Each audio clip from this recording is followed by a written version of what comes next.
পিতৃমণ্ডলী এবং উপস্থিত বৈষ্ণব মণ্ডলী, আপনাদের শ্রীচরণে বৈষ্ণবীয় দণ্ডবোধ প্রণাম জানিয়ে আমাকে কিছু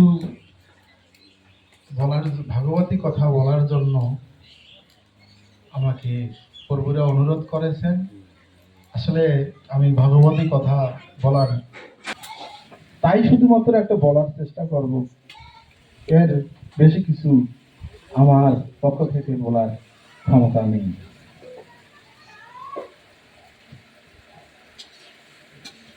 চৈতন্য চরিতামৃতে আছে, জীবে দয়া নামে রুচি বৈষ্ণব সেবন, ইহা হইতে ধর্ম আর নাহি সনাতন।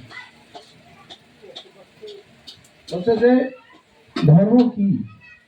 আমরা অনেক ধর্ম পালন করি, অনেকে জানেন না কোনটা ধর্ম, কোনটা অধর্ম, কোনটা নৈমিত্তিক ধর্ম আর কোনটা নিত্য ধর্ম।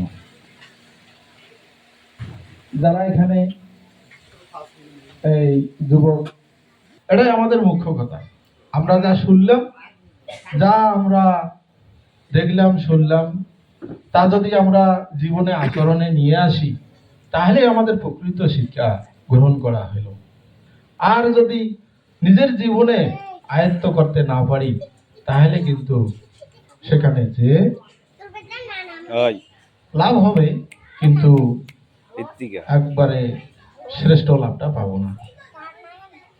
তো বলছে যে জীবে দয়া নামে রুচি বৈষ্ণব সেবন। ধর্ম কি? এই জীবে দয়া। আমরা একটু এই